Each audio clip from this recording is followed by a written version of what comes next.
5টা দরে বিক্রি হয়ে গেছে। বর্তমানে বাজার দাঁড়িয়ে চড়া বোঝা গেছে।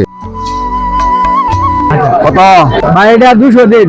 150 দাম 150 না রে ভাই। আসসালামু আলাইকুম। আজকে আবার চলে আসলাম গোয়াতলা বাজার ঐতিহ্যবাহী গরুর হাটে। ঈদের আর মাত্র বাকি 3 দিন, তাই হাটে আজ ক্রেতা বিক্রেতাদের প্রচুর ভিড়। চলুন আজ দেখা যাক শেষ বাজারে গরু কেমন কেনা বেচা হচ্ছে।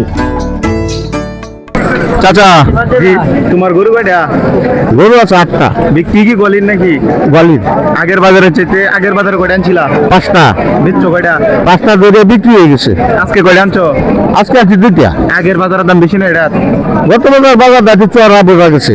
আজকে জি না, গত শুক্রবারে। মানে চড়া ছিল। জি গোয়াতলা বাজারের এই শেষ হাটে এখন শেষ মুহূর্তের কেনাবেচা চলছে। একদিকে ক্রেতারা তাদের পছন্দের গরু করছেন, অন্যদিকে বিক্রেতারাও আশা করছেন আজ ভালো দামে গরু বিক্রি হবে।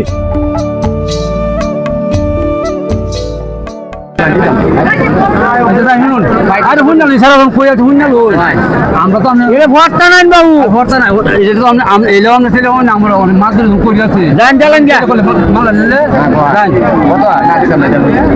আমি যে কইছি যে 500 কম কইলি সেটা দেন নি কাটা। 500 কম।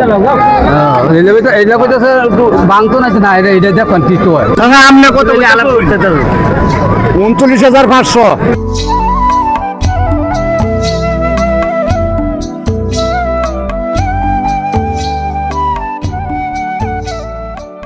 আজকের বাজারে মাঝারি সাইজের গরুর চাহিদা তুলনামূলকভাবে একটু বেশি। মানুষের বাজেটের সাথে তাল মিলিয়ে বিক্রেতারাও চেষ্টা করছেন ছাড় দেওয়ার জন্য। কত ভাই এটা 200 দিন। 200 150 দাম 150 না রে ভাই, 60 টাকা পাই না ভাই, গরু আমার আগে 180 দাম হয়েছে। হ্যাঁ অন্য 75 দিন। ভাই বাজার কম যেমন অবস্থা ভাই বাজার কম দিন। 60 দাম 60 না রে দাদা, হতো না। 60 চলতো না। 70 বাজার পাই না আচ্ছা দাদা, যা বললাম না। নিলে 70 উপর দাম দেওয়া না না না দেবেন দাদা।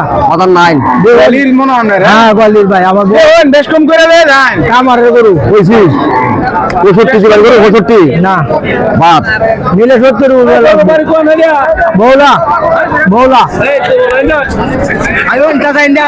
মামন যাও আরে ইউনিয়ন একটাই ব্যাপার। মামন যাও দাম কত চাই? এটা 200 দিবেন। এই যে হইছে না, হ্যাঁ 200 করে দে। কত দিবেন ভাই? 200 চা 200 কত দিবেন? হ্যাঁ বেটা এটা 50 ভাঙ্গিয়া হয় বেচলে পুরো দাম হইলে বেচো হয়। কত চাইছ? আরে 200 দাম আছে, ঘর বেচনে লাগি দাম 10 কম দাও 90 দাও 90 হ্যাঁ 90 দি। কত দিবেন? আরে আপনি যেটা কইছে এটা তো আমি তো বলি না বেশি বেশি।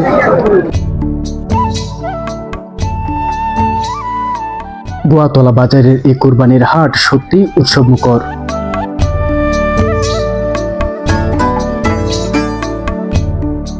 মহান রব্বুল আলামিন আপনাদের সবার কুরবানি কবুল করুক আর সবার ঈদ হয়ে উঠুক আনন্দময়।